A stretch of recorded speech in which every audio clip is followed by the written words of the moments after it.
You're listening to The Lightwalker's Path with Serena Myers, the podcast that sparks real, raw, honest conversations about what it actually means to live a spiritual life.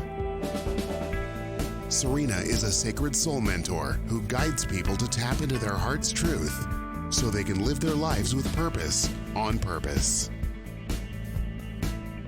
Welcome to episode 46 of The Lightwalker's Path. I'm your host, Serena Myers, and this week we are going to be talking about all things to do with crystals.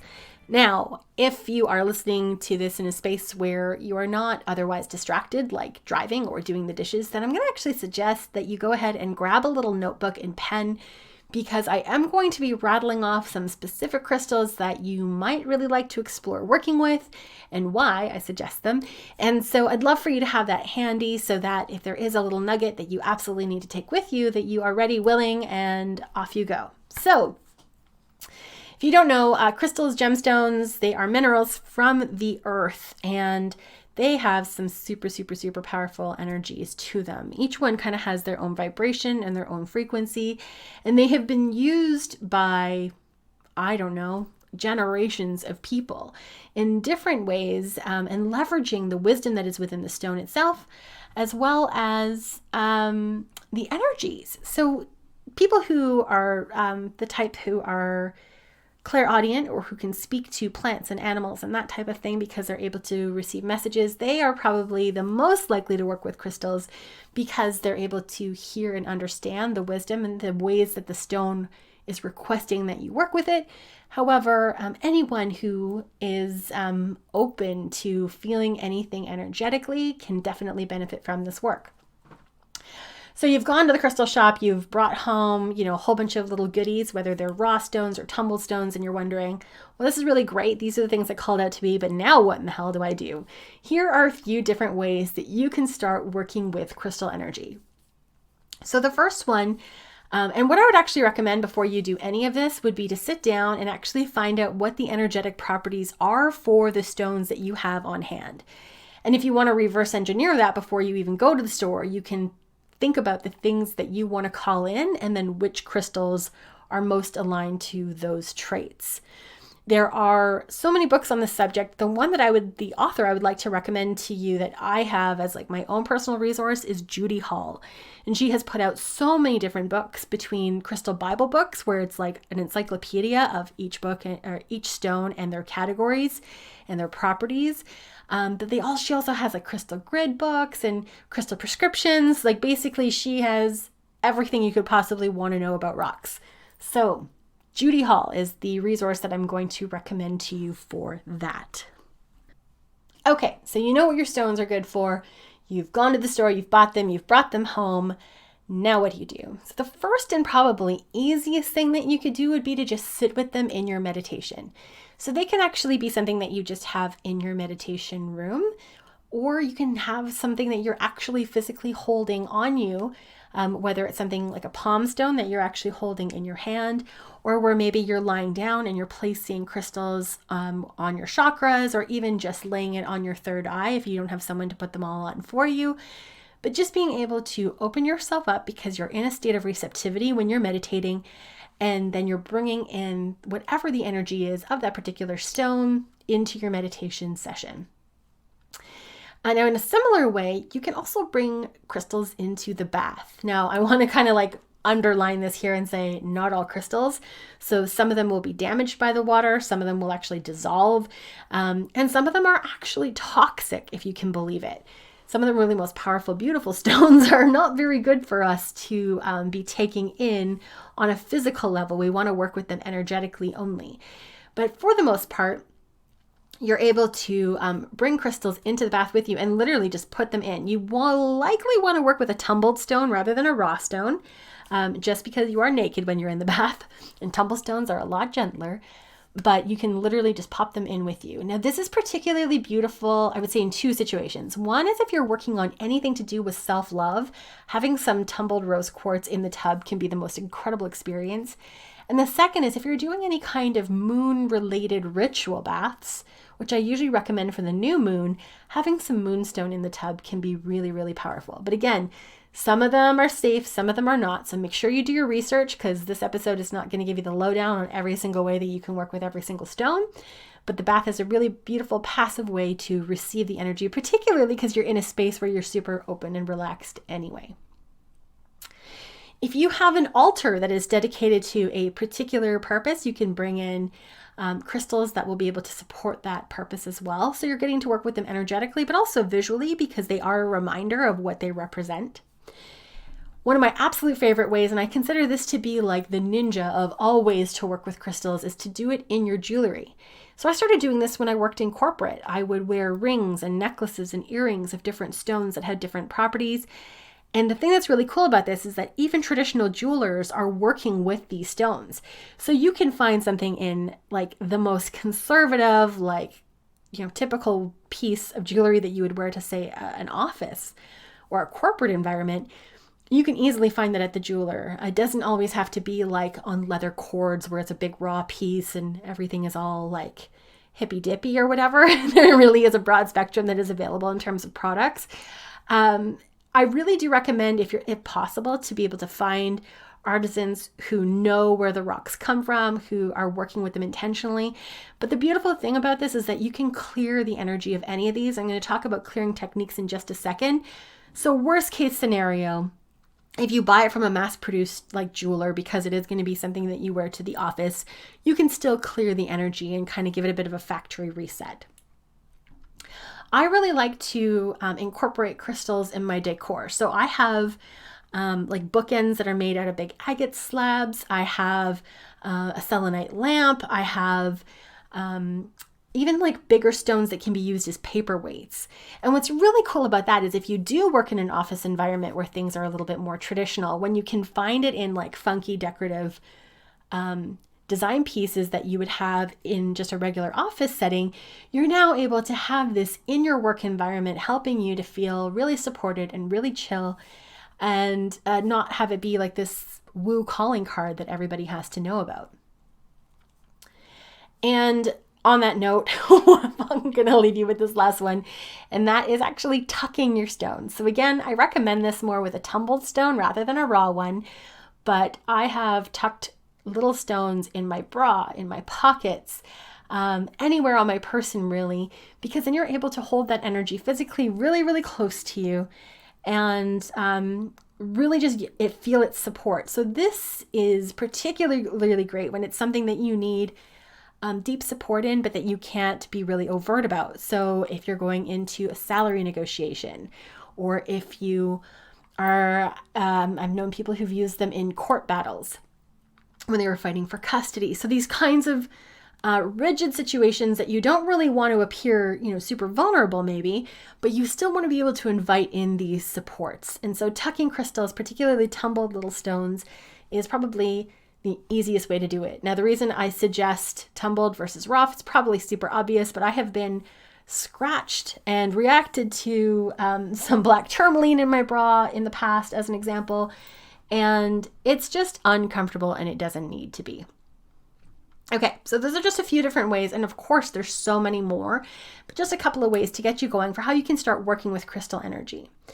Now, once you've got them, and particularly once you've been putting to work for you, it's really important that you're also managing the energy. Black tourmaline is a really wonderful example. It's quite a fibrous rock if you've never seen it before. It's got these kind of striations and it's kind of banded together, almost like mica, but a little bit sturdier. But it can be quite fragile actually, and it's not the only one. But one of the things it's really good for is absorbing anxiety. So particularly when I was having my breakdown several years ago, and black tourmaline was my go-to stone. And it was something that I worked with quite regularly, but because I was releasing into it all the time and I wasn't then going in and clearing the energy, it became quite fragile. And I had a very large piece of it that was physically broken by hand. And to think, oh my God, I just broke a rock by my hands, sounds insane or Herculean or something. But this is what happens when we don't maintain our stones. Now, there is a philosophy that says when a stone breaks, it's just done working for you and that you've learned what you needed to from it. And I do actually believe that. I also believe when you lose something, it often has the same kind of energy. But I also think that if we actually are just responsible owners of our stones, that we can get a whole lot more life out of them. I mean, these are rocks. They've been around for thousands of years. We can get a whole lot more life out of them if we are also nurturing them. Think about it. It's like a symbiotic relationship. So they're showing up for you, and you showing up and clearing their energy is a way that you can thank them for their service.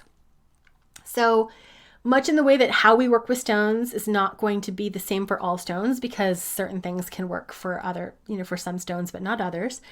Let's just kind of go over some of the catch-alls. So moonlight is the gentlest way that you can clear a stone. So I know a lot of people who on the night of the full moon, they will line up all their little crystals on the windowsill and let the light come in and do its thing. Now, I don't have that luxury because I have a freakish amount of rocks. But for the average person, this is a really beautiful and gentle way. And it's such a nice ritual. It's a really great way to just anchor in that process every month so that you're being really intentional with not just how you're working with the rocks, but how you're maintaining them as well. And then what a lot of people will also do is take that a step further and actually dig in some dirt. So if you live in an apartment building, this is a bit trickier unless you had like a planter on your balcony or something. But for people who have backyards, a lot of people will actually go out and instead of just lining up their crystals on the full moon on their windowsill, they'll actually dig a hole, put them in the dirt. So this is called earthing. This is where the stone is able to kind of neutralize its energy by sending stuff down into the earth and also kind of recalibrating and balancing, because the earth has a way of being able to just restore it to its natural harmony. And so when you do that with the potency of the moon at the same time, you kind of get this like 1-2 punch approach, which is really, really beautiful. Now, the way that I tend to manage mine, particularly because I have a very large collection, is sage. So you can do this with any sacred smoke. So for some people it's tobacco, for some people it's Palo Santo. Some people even will do this with incense, but I am a sage girl personally. That's my big thing. I like to take a moment and just give gratitude to the plant for being able to show up for me in this way.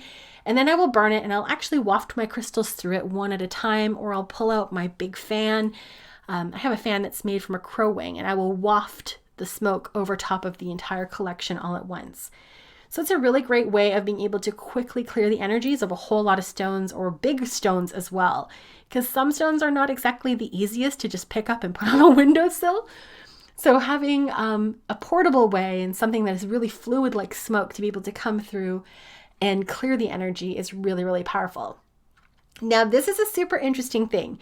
I have witnessed and physically held stones that have had a lot of stuff released into them. So for me, it was always anxiety was my big thing that I was releasing. I also knew people who struggled with addictions, and they were using crystal bracelets as a way of being able to support them, and they would release into them and maybe not clear them right away. And in March, I had a bit of an anxiety relapse for a few weeks. And I went to my go-to. So I actually pulled out these beautiful hematite bracelets that had been given to me, and I put them on and I released into them for hours and hours and hours while I was having these crippling anxiety attacks. And when you felt them, they felt heavy. They felt dense. You could tell that they had worked super hard. And in my head, I thought, oh, okay, interesting. I bet you anything, if I was to actually weigh these, they would weigh more. And so I did. I pulled up my kitchen scale because I'm a bit of a nerd. And I put the bracelets onto the kitchen scale and I weighed them. And then I pulled up the sage and I cleared them and I weighed them again. And interestingly, they actually weighed less. Now, when I go back to the conversation I had at the start where I was talking about the black tourmaline, where it would actually physically break, I have a feeling that when it's holding on to all this excess energy, it's actually pulling the molecules of the stone apart. So it's making it lighter because it's actually becoming more and more fragile. And then when we clear it, somehow that gets dense again. And I'm not a scientist. I did my first year of earth science, and I probably sound like a lunatic here. All I know is the numbers that were on that scale, and it got heavier even though it felt lighter, which was just so fascinating to me. Okay, so selenite is a crystal that is really, really powerful. And it's actually, if I remember correctly, it's actually halite, which is a type of rock salt. And it is a really, really powerful, not just clearing crystal, but it's also an amplifier. So you can get these massive slabs that are not very expensive, or also these little charging plates, where you can actually put your crystals on top of this giant crystal, and it will not just clear the energy, but it'll actually recharge them as well. And it's interesting because the next one I would have told you about was salt. Salt is a wonderful way of being able to transmute energy, particularly sea salt. You can get a big bowl of salt and pop your crystals in there, and it's going to help neutralize them. So again, you'd want to keep that overnight. And again, you could do it with the moon, totally up to you. But again, you're not able to do that for all stones, particularly things that are actually quite fragile or any of the raw pieces that are quite chunky. The salt can sometimes get in there or it can scratch the surface. So crystals like fluorite, for instance, are actually quite fragile. So you wouldn't want to use salt, but you could instead use the selenite because placing it on the crystal is going to be much safer and still just as effective. Okay, so that's just a couple of things to get you going. Let's talk about quartz. Quartz is probably the most underrated and most exciting gemstone. So it's just clear. It doesn't really have anything fancy going on about it, but it is so powerful. And my favorite thing about quartz is its ability to amplify other stones. Now, there are some stones that will amplify everything, and so you won't want to work with it if you're in kind of a grumpy or heavy or sad place or whatever. Whereas quartz is just really, really gentle. So it's able to amplify other crystals. It's a really powerful tool if you're doing prayer or manifestation work, because again, it has that amplification process. It's for us as well, not just for other crystals. And it's really powerful for just raising vibration in general. So it's a really great way for being able to shift and change how we are feeling about things. Okay, now I promised you that we'd go into a few different types of stones and what you would most want to use them for. And I've actually broken this down into 5 different areas: protection, self-love, communication, confidence, and money. And you'll notice I said money and not abundance, and I'll tell you why when we get to there. And so I just want to give you a couple of stones for each of these to give you an idea of what properties you would want to invite in for each of these areas. So we're going to start off talking about protection. So I mentioned black tourmaline. It's really tied to the root chakra. So when we are having any issues around feeling unsafe, it's a really wonderful go-to. And it's, like I said before, it's been my big tool for working through anxiety. It's really, really wonderful for that. Smoky quartz is another one that's really great for protection. It's really great for past trauma. So people who are working through old hurts, childhood stuff, smoky quartz can be a wonderful transmuter for that. Now, malachite is one of the ones that I was talking about before. So it's really, really great for absorbing negative energies, but it also amplifies a lot of things. So you want to be mindful about how you work with malachite, but it is really great for people who are particularly wanting to expand in their spiritual growth, but they're fearful about what's going to come. So they want to feel protected, but they also want to expand. And so malachite can be a really great support for them. And the last one, and this is going to expand on that same idea, is fluorite. So again, it's one that's going to help people who are worried about any kind of vulnerabilities when they're in the spiritual realms. So any kind of psychic attack and that type of thing. So fluorite can be a really great space so that they can feel really protected, so they can then access the wisdom of these other realms without it, coming at any kind of expense. The number one stone that most people know for self-love, I even mentioned when we was talking about baths before, is rose quartz. So it's the pink version of the quartz stone. It is really, really beautiful on self-love and acceptance. And it also really strengthens our empathic muscles. So it helps us to be sensitive, but to recognize the strength in that. And carnelian is another really beautiful stone for that. It helps us just have a positive outcome and a positive outlook in life. And it helps us to really kind of rewire our negative conditioning. So if we are undoing old belief systems and old patterns, carnelian is a wonderful way to step into that. And you can see how that applies to self-love, because the things that we maybe don't like about ourselves are tied to those old stories and those old conditionings. And carnelian can help us to kind of reprogram that. So Amazonite is a really powerful stone because it helps us to balance our masculine and feminine sides. And it also helps us to show up as a whole and complete person, so that we're not really abusing either the feminine or the masculine, where we're able to come from this balanced state. So it has a real gift for being able to soothe old emotional traumas, so that we're not being governed by our worries and our fear. And then the last one that I've got here around self-love is rhodochrosite. It's this kind of pinky stone. It's really beautiful. And it's really holding the energies of love and compassion. So not just for ourselves, but for the world. But it's really important for self-love work as well. So it's really great, particularly if we have old stories of feeling like we are unloved or unworthy and we're looking to create a new reality for ourselves, then that is the perfect stone to work with. Now, when I was looking at communication stones, I wanted to make sure that I was tailoring it towards spiritual communication, so connecting with your guides, your own intuition, and so on. The first one I already mentioned when we were talking about clearing energies, and that is selenite. It's a stone that's tied to all the higher chakras. It really helps to link your light body, and it is a wisdom keeper. So it's holding the imprint of everything that has happened in the world. And so when we're doing this deep psychic work, selenite is your absolute best friend. And I would say like really, really close runner-up would probably be amethyst. So it's that real nice blend of the intuitive and logic and common sense. So it's making sure that it's earth to ethers. Both are really grounded together. It helps us to open up our intuition and our divine connection.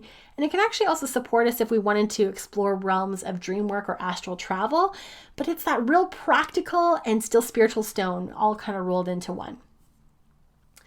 And the next one I want to talk about is aquamarine, which is one of my favorite gemstones. It is really tied to the throat chakra and our ability to speak truth. So when we apply that to spiritual communication, we want to make sure that we are channeling the whole message. We're not filtering. We're showing up as an open channel, not as like an interpreter is the big difference. And so aquamarine can really, really support that.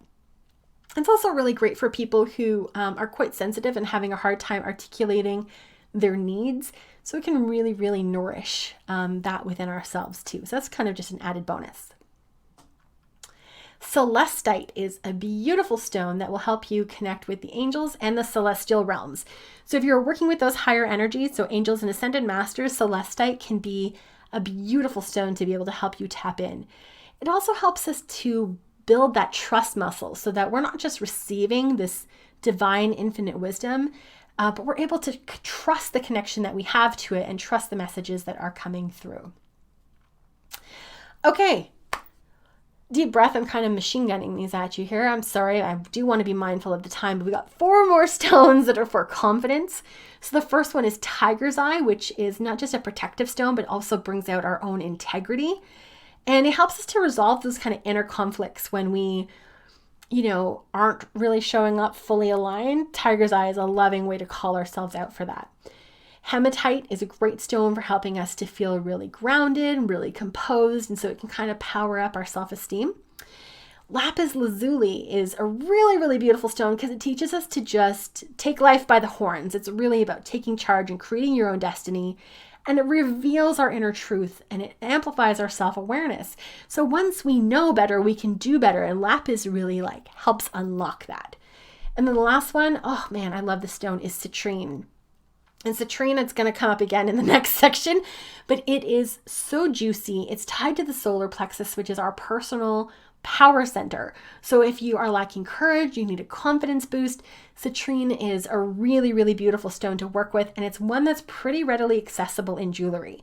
So if you are someone who's going into something like a job interview and you're looking for a way of being able to incorporate some crystal energy as an extra little boost, citrine should be your go-to. Now, I talked before about money, and I said that there was a distinction between money and abundance.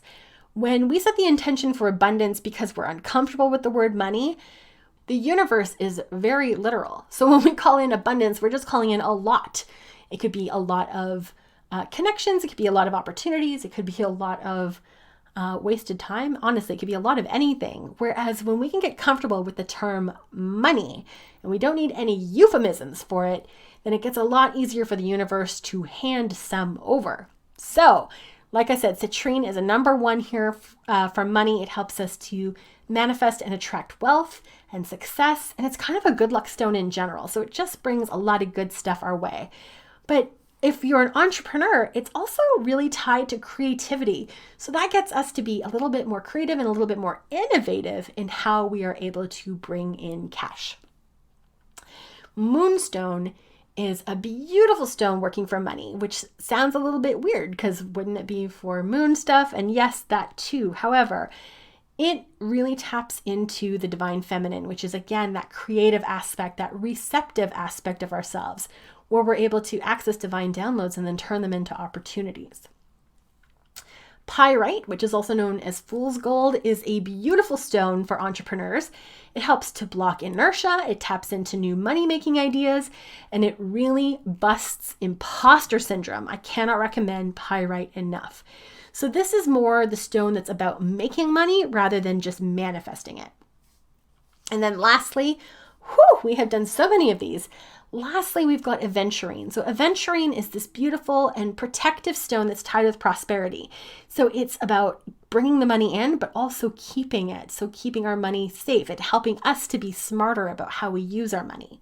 So it encourages us to be heart-centered leaders, and that if we have old stories and programming around money is evil or money is only for, my old one was money is only for bastards, then we're able to rewrite those stories and develop new, healthier versions of these truths. Or I guess of truths at all. Anyways, this was super quick and dirty. Long episode for me, but short in terms of like how wide this topic actually goes. But I hope this at least kind of whets your appetite. If you are somebody who has been like curious about crystals, but you weren't really sure, if this has sparked an interest for you, then yes, go out to your local crystal shop and dig in. A lot of them will actually have crystal books on hand, so you can look up the properties of what the stones are all about. But if they don't, what I actually recommend that you do is to set a budget before you go, because it's easy to get a little bit hog wild when you're in there. But I often like the energy to lead the way. So I allow the crystals to call out to me, and then I will choose one that's within my budget.